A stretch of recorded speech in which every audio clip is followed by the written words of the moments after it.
A man goes grocery shopping with his wife. He spots a case of beer and places it in the cart. "What are you doing?" his wife asks. "They're on sale. $10 for 24 cans, he replies. "Put it back," she says. "We can't afford that." Reluctantly, the man puts the beer back. A few aisles later, the wife picks up a $20 bottle of face cream and puts it in the cart. "What's that?" the man asks. "It's my face cream," she says. "It makes me look beautiful." The man pauses, smirks, and says, "So does a 24-pack of beer, and it's half the price." A blonde man is hired to paint the lines on the road. On the first day, he paints 10 miles, and his employers are amazed. But the second day, he painted just 5, and on only the third day, he painted only a mile of the road. Disappointed, his boss asks what the problem was. The blonde replies, "Well, sir, every day I have to walk farther and farther to get back to the paint bucket. I was enjoying a beer with a buddy and mentioned to him that my wife and I are now sleeping in separate bedrooms. He said, 'Interesting,' took a few sips, and added, 'So what do you do when you want to have I told him, 'I whistle.' A few moments went by and he followed up with, 'And what does your wife do when she wants to have sex?' She comes to my door and asks if I whistled." An aeroplane is about to crash. A female passenger jumps up and shouts, "If I'm going to die, I want to die feeling like a woman." With that, she strips off her clothes and says, "Is there someone on this plane who's man enough to make me feel like a woman?" A male passenger shouts, "Yes, me." He stands up, tears off his shirt and says, "Here, iron this." A woman goes shopping with her husband and spots a pair of shoes she absolutely loves. Excitedly, she says, "I need to have these." The husband looks at the price tag and replies, "No way, love. They're way too expensive." Later that night, as they're lying in bed, the husband decides to try his luck and places his hand gently on her hip. The wife turns to him and says with a smirk, "Sorry, love, but if you're not willing to shoe the horse, you're not riding it." A kindergarten teacher handed out a coloring page of a duck holding an umbrella. "Color the duck yellow and the umbrella green," she instructed. Little Johnny, ever the rebel, colored the duck bright fire truck red. The teacher walked over and asked, "Johnny, how many times have you seen a red duck?" Johnny grinned and replied, "Same number of times I've seen a duck holding an umbrella." A young blonde was on vacation in the depths of Louisiana. She wanted a pair of real alligator shoes in the worst way, but she didn't want to pay the high prices the local vendors were asking. After becoming very frustrated with the no-haggle attitude of one of the shopkeepers, the blonde shouted, "Maybe I'll just go out and catch my own alligator so I can get a pair of shoes at a reasonable price." The shopkeeper said, "By all means, be my guest. Maybe you'll look out and catch yourself a big one." Determined, the blonde turned and headed for the swamps, set on catching herself an alligator. Later in the day, the shopkeeper is driving home when he spots the young woman standing waist-deep in the water, shotgun in hand. Just then, he sees a huge 9-foot alligator swimming quickly toward her. She takes aim, kills the creature, and with a great deal of effort, hauls it onto the swamp bank. Lying nearby were several more of the dead creatures.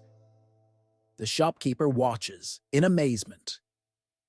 Just then, the blonde flips the alligator on its back and, frustrated, shouts out, "Darn, this one isn't wearing any shoes either."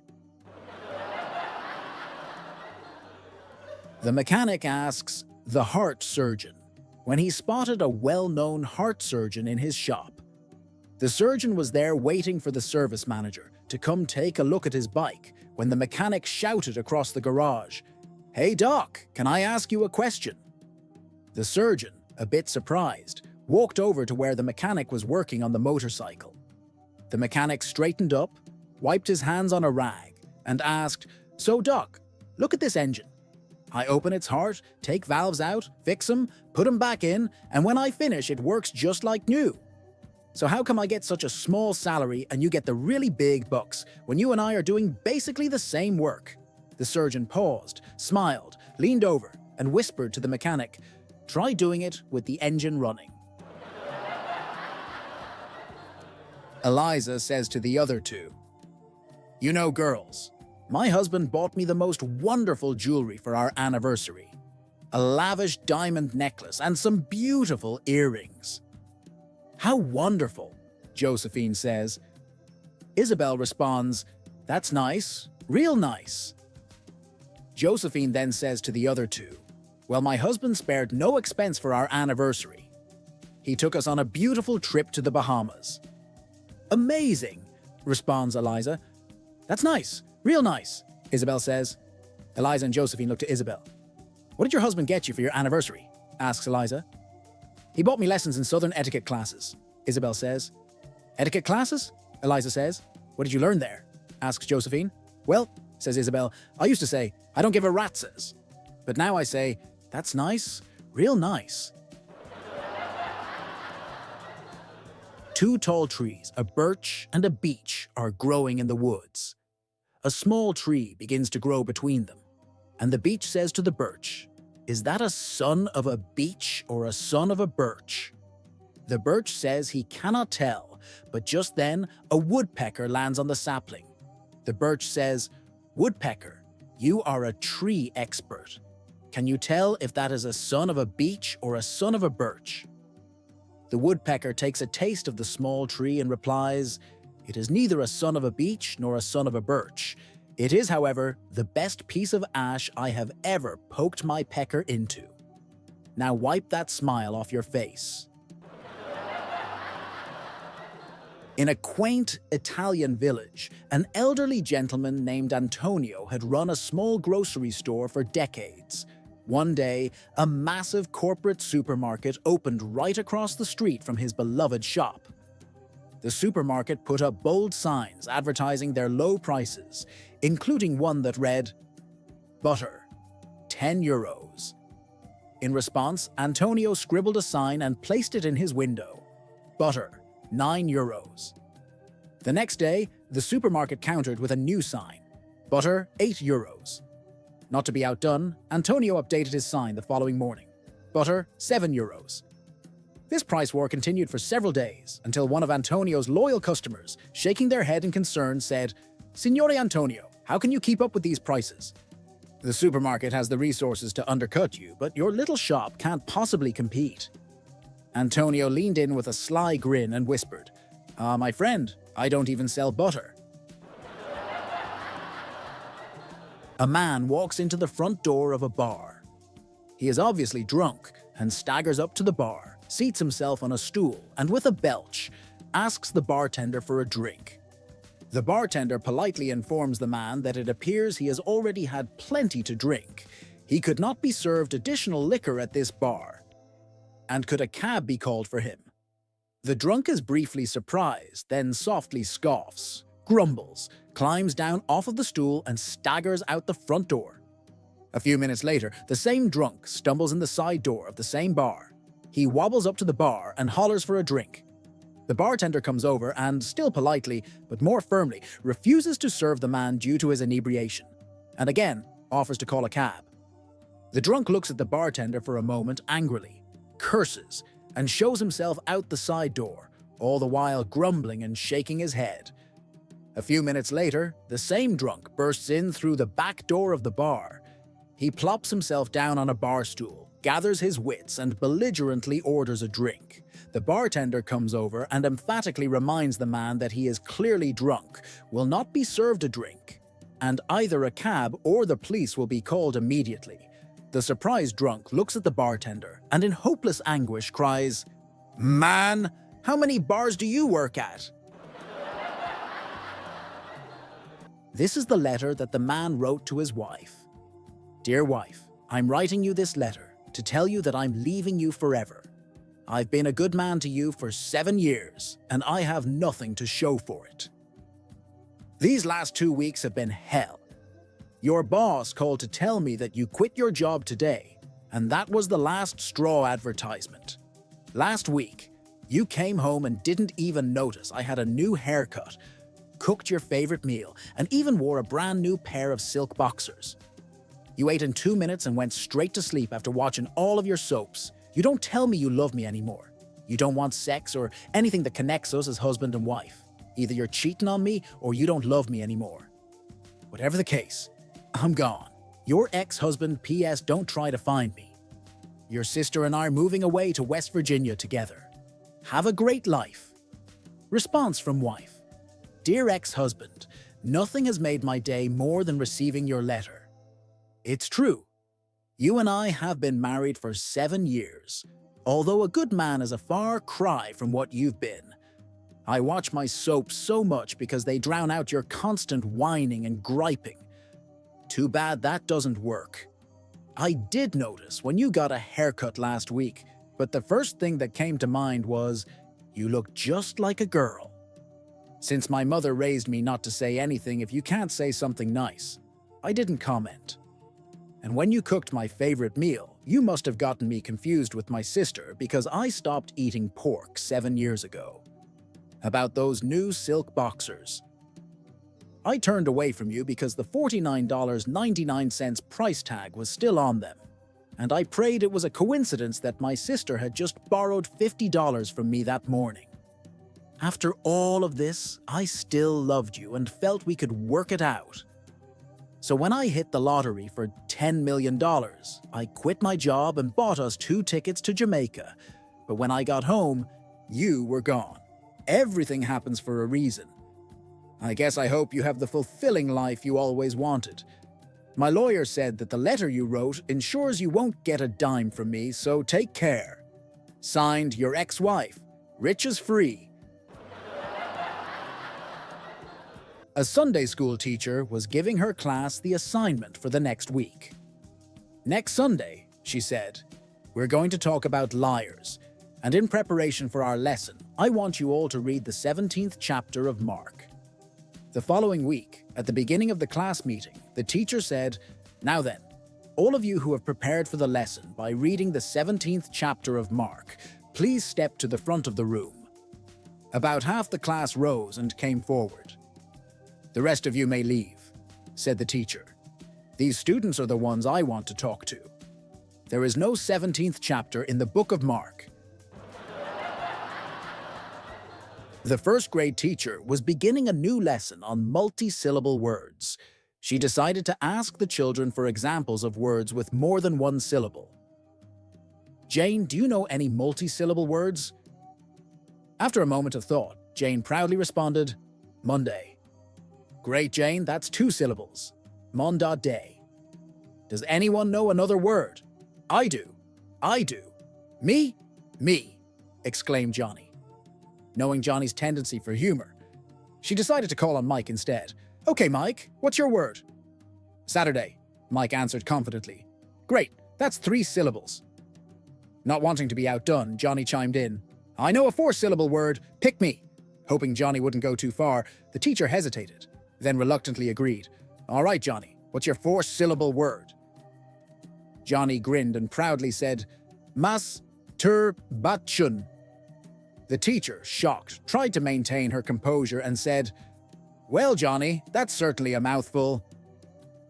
Johnny, with a mischievous grin, responded, No, ma'am, you're thinking of something else, and that's only 2 syllables. An old couple was strolling through a fair, enjoying the sights and sounds. Suddenly, the old man spotted a helicopter offering rides for $50. His eyes lit up with excitement. Old man, pleading. I don't have much time left. Can I take a ride in one of them helicopters? His wife responds, Oh well, that's way too expensive. The man running the helicopter rides as a pilot hears their conversation and makes them a deal. Hey, I'll take you on a ride for free, but you can't make one sound. If you do, then you have to pay $50, says the pilot. The couple climbs in the helicopter. The pilot takes off and does awesome tricks with the helicopter. The couple never made a sound. The pilot lands the helicopter and says, "Wow, impressive. Usually people make so much noise on these rides." The old man says, "Well, I almost made a noise when my wife fell out of the helicopter, but these rides are too expensive." My husband and I were in the McDonald's drive-thru. I handed the cashier a $5 bill, and since our total was $4.25, I also gave her a quarter so she could give me back $1. She looked at me confused and said, "You gave me too much money." Trying to keep it simple, I explained, "I know, but this way, you can just give me $1 back." She sighed, clearly overwhelmed, and went to get the manager. He asked me to repeat my request, and after hearing it, he handed me back the 25 cents, saying, "Sorry, but we don't do that." The cashier proceeded to give me back 75 cents in change. Lesson learned, don't confuse the McDonald's staff. We had to get the garage door repaired, and the repairman told us the motor wasn't large enough. I told him we had the largest one available at the time, a 1/2 horsepower motor. He shook his head and said, "No, you need a 1/4 horsepower." I blinked and responded, "But 1/2 is bigger than 1/4. He sighed and said, "No, it's not. 4 is larger than 2. Yeah, we didn't use him again. Living in a semi-rural area, we get some interesting neighbors. One of them called the local city office to request the removal of the deer crossing sign on our road. Her reasoning? "There are too many deer getting hit by cars here. I don't think this is a good place for them to cross anymore." Food service adventures. My daughter went to a Mexican fast food joint and ordered a taco. She asked the worker for minimal lettuce. His response, "I'm sorry, we only have iceberg lettuce." At the airport, while checking in at the gate, an employee asked me, "Has anyone put anything in your luggage without your knowledge?" I replied, "Well, if it was without my knowledge, how would I know?" He nodded wisely and said, "That's why we ask." The pedestrian light on the corner beeps when it's safe to cross. I was crossing with an intellectually challenged co-worker who asked if I knew what the beeping was for. I told her it signals blind people when it's safe to cross. Her response? "What are blind people doing driving?" Yes, she works for the government. When my wife and I arrived at the dealership to pick up our car after a service, we were told the keys had been locked inside. We went to the service department and found the mechanic trying hard to unlock the driver's side door. I instinctively tried the passenger door handle. It was unlocked. "Hey," I called out, "this door's open." He looked up, wiped his forehead and said, "I know, I already did that side." Dave the Scouser is touring the Yeswa. Along the way, he stops off at a remote bar in the Nevada desert and chats to the bartender when he spots a red Indian in full tribal dress seated in the corner of the bar. "Blimey," remarks Dave. "Who's he?" "Gee, that's the memory man," replies the bartender. "He knows everything there is to know. Got a memory like an elephant, he can remember any fact. Heck, go and try him out." Dave heads over to the red Indian, thinking that he can outsmart him with a question about English football. He asks the memory man, "Who won the 1965 FA Cup final?" "Liverpool," came the instantaneous reply. Dave was stunned. He tried again, asking, "Who did they beat?" "Leeds," replied the memory man. Dave tried once more, asking, "What was the final score?" The wise red Indian didn't hesitate in answering, 2-1 inches. Dave thinks he'll get smart, asking the memory man for the name of the winning goal scorer. Without so much as blinking, the red Indian says, "Ian St. John." Dave is stunned and returns home to Liverpool, where he tells everyone about the red Indian. Dave's curiosity lingers, and he vows to return to America and pay his respects to the Indian. 10 years later, Dave finally saved up enough money to return and, after weeks of searching the Nevada desert, once more he finds the red Indian, now in a cave. Humbled by the red Indian, Dave steps forward, bows, and greets the brave in his traditional tongue. "How?" Dave says. The memory man squints at him and replies, "A diving header in the 6-yard box." The first grade teacher was beginning a new lesson on multi-syllable words. She decided to ask the children for examples of words with more than one syllable. "Emily, do you know any multi-syllable words?" After thinking for a moment, Emily proudly replied, "Tuesday." "Great, Emily. That has 2 syllables. Choose, day. Does anyone else have another word?" I do! Me! Shouted Billy excitedly. Knowing Billy's playful nature, the teacher decided to call on Alex instead. "Okay, Alex, what's your word?" "Saturday," Alex answered confidently. "Excellent. That has 3 syllables." Not wanting to be left out, Billy interjected, "I know a 4-syllable word. Pick me." The teacher, curious but cautious, said, "All right, Billy, what's your word?" Billy grinned and proudly said, "Celebration." The teacher smiled and replied, "Great job, Billy. That's 4 syllables. Celebration." The class clapped and the teacher continued the lesson with a proud smile. A farmer woke up one morning and decided to buy a shiny new stud rooster for his chicken coop. The confident young rooster strutted over to the old rooster and proclaimed, "All right, old-timer, it's time for you to hang up your spurs." The old rooster chuckled and replied, "Come on now, you can't possibly handle all these hens. Just look what it's done to me. How about you let me keep the 2 old hens over in the corner?" The young rooster sneered, "Not a chance. You're past your prime and I'm taking over this coop." "Here's the deal," said the old rooster.